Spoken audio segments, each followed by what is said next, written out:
Se você estivesse completamente sozinho no mundo, quanto tempo acha que sua mente aguentaria antes de quebrar? Meu nome é Robert Neville, e eu sou, ao que tudo indica, o último homem vivo. Todos os dias acordo na mesma cidade que um dia nunca dormia. Hoje Nova York é apenas um eco do que foi. Prédios altos, ruas limpas demais, carros parados no meio das avenidas como se as pessoas tivessem simplesmente desaparecido no meio do caminho. Não há gritos, não há motores, não há vozes humanas.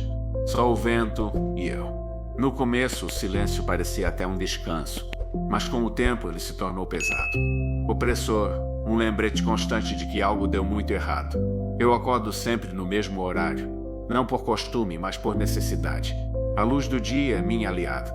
Enquanto o sol está alto, eu posso andar pelas ruas, dirigir sem pressa, observar a cidade sem sentir aquele nó no estômago. Mas quando a luz começa a cair, tudo muda.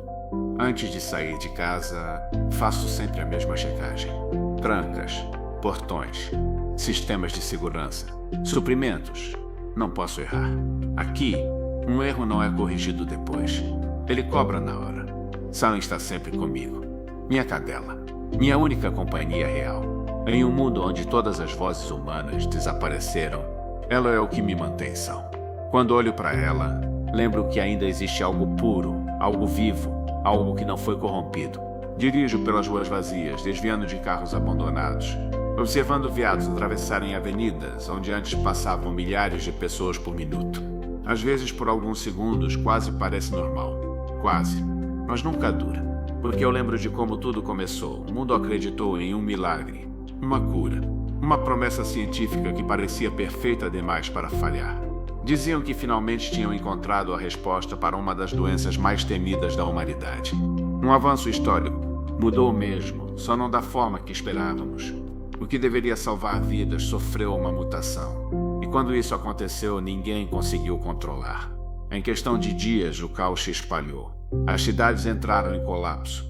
Pontes foram fechadas. Regiões inteiras isoladas. Pessoas foram separadas umas das outras para proteger o que restava. Eu estava lá.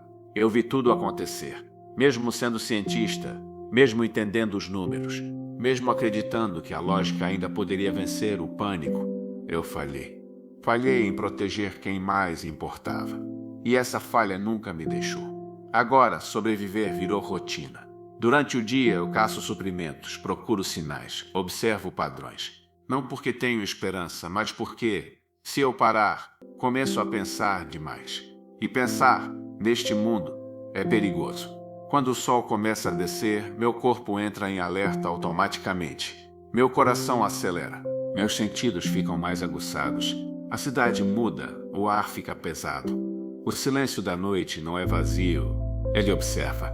Volto para casa antes de escurecer. Fecho tudo, ativo barreiras, reviso cada proteção. Já aprendi da pior forma que a noite não perdoa distrações. À noite eu me tranco. Coloco gravações antigas, programas de TV, risadas enlatadas, conversas que não existem mais. Faço isso para enganar minha mente, para fingir que o mundo ainda está ali fora, funcionando. Mas algo começou a mudar. Pequenos sinais. Coisas fora do padrão. Sensações que eu não sentia desde o início de tudo. Pela primeira vez em muito tempo, sinto algo que não combina com a solidão. Medo. Eu sempre acreditei ser o último homem vivo.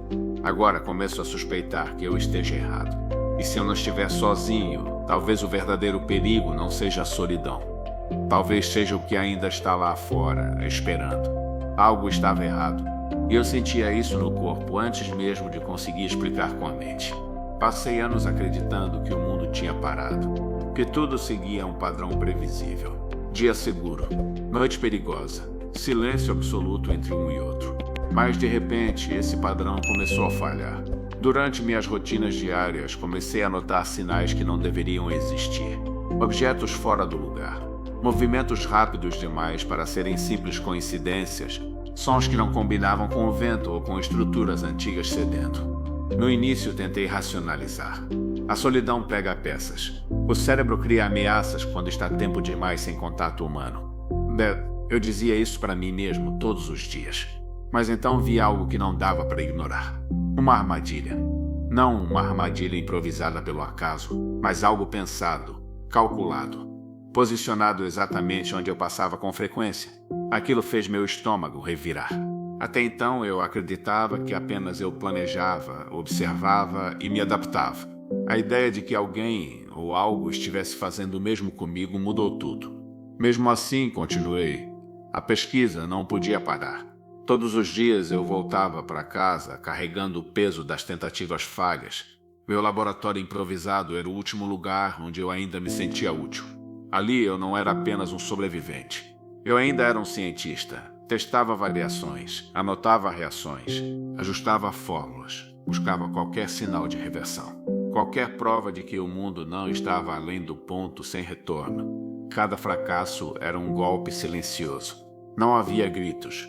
Não havia explosões, apenas a confirmação fria de que, mais uma vez, não tinha funcionado. À noite, os sons do lado de fora ficavam mais intensos. Não eram apenas ruídos aleatórios. Havia ritmo, havia intenção.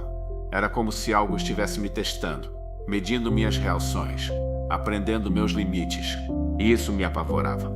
Sam começou a perceber antes de mim. Ela ficava inquieta. Olhava fixamente para lugares vazios. Rosnava para sombras onde eu não via nada. Confiar nela sempre foi instinto.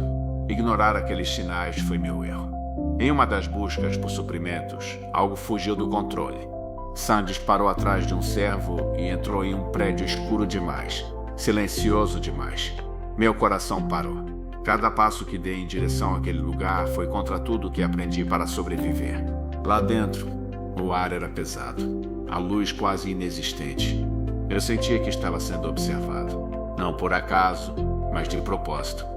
Quando tudo começou a se mover ao meu redor, entendi rápido demais que aquilo tinha sido planejado. Não era um ataque aleatório. Era uma emboscada.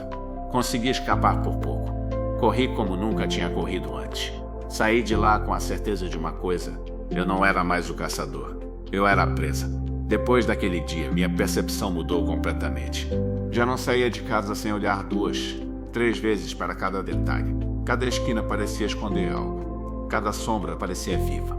Mas foi no laboratório que tudo virou de cabeça para baixo. Em um teste que eu já tinha feito dezenas de vezes, algo aconteceu. Uma reação diferente. Um comportamento inesperado. Não era cura, mas era progresso. Meu coração disparou. Pela primeira vez desde o início do fim, eu vi algo que não parecia fracasso.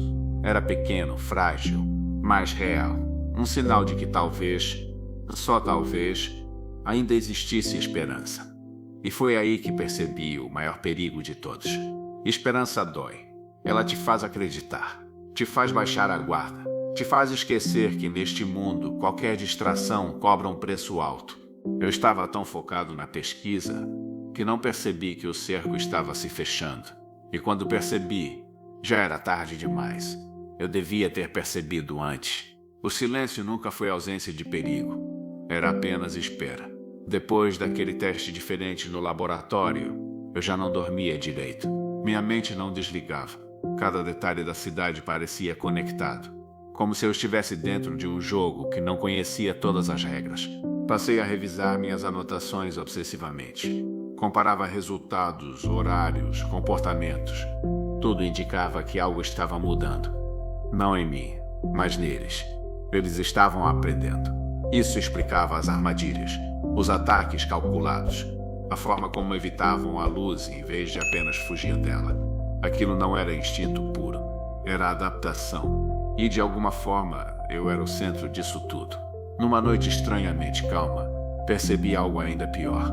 Nenhum som, nenhum movimento, nenhuma provocação. O mundo lá fora parecia vazio demais. Meu corpo inteiro entrou em alerta. Foi então que tudo aconteceu rápido demais. Quando saí para investigar, o chão cedeu sob meus pés. Antes que eu pudesse reagir, tudo escureceu. A sensação de controle, algo que eu mantive por anos, desapareceu em segundos. Quando acordei, não estava sozinho.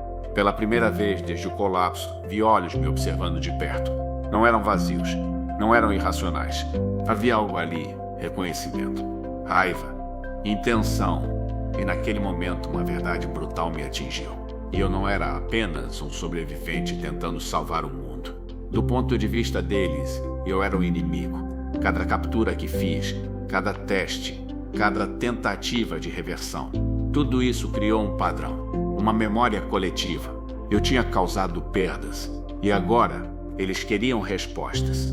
Enquanto eu tentava processar isso, algo inesperado aconteceu. Uma explosão de luz cortou a escuridão. 2 vozes humanas, reais, vivas. Quando percebi, fui puxado para fora daquele lugar. Pela primeira vez em anos, ouvi palavras que não vinham da minha própria cabeça. Vi rostos que não eram reflexo da minha solidão. Uma mulher e um garoto. Ainda atordoado, mal conseguia entender o que estava acontecendo. Mas uma coisa ficou clara rápido: eu não estava mais sozinho no mundo. Ela se chamava Ana. Havia algo nela que eu tinha perdido há muito tempo.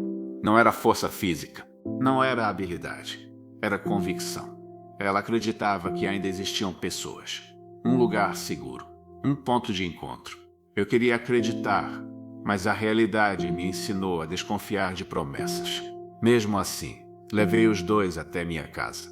Mostrei meu laboratório, minha pesquisa, tudo o que eu tinha construído sozinho durante anos de isolamento.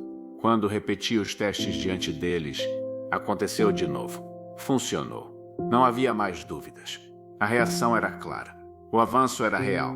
Pela primeira vez, não era apenas esperança cega. Era evidência. Meu coração acelerou. Tudo fez sentido de uma vez só. Minha sobrevivência, minha resistência, cada dia repetido. Eu não tinha ficado para trás por acaso, mas a verdade veio acompanhada de uma sentença. Eles sabiam onde eu estava. O ataque começou sem aviso. Não foi caótico, foi coordenado. Cada movimento parecia ensaiado, como se estivessem esperando exatamente por aquele momento. Enquanto tentava proteger Ana e o garoto, entendi que aquela casa, meu último refúgio, não resistiria por muito tempo. E foi ali, no meio do caos, que compreendi a pergunta que mudaria tudo. Eu ainda queria sobreviver, ou estava pronto para algo maior. O tempo estava acabando. Eu sentia isso em cada vibração da casa, em cada impacto que se aproximava. Aquilo que eu construí ao longo de anos estava ruindo diante dos meus olhos. Não era mais um abrigo, era um ponto final. Ana me puxava pelo braço, insistindo para irmos embora. Falava sobre a colônia, sobre pessoas reais, sobre um futuro que ainda podia existir. Eu queria acompanhá-la, queria muito, mas havia algo que ela ainda não entendia. Se eu fosse embora naquele momento, tudo teria sido em vão. Corri para o laboratório enquanto o caos tomava conta de tudo. Minhas mãos tremiam, mas minha mente estava estranhamente clara.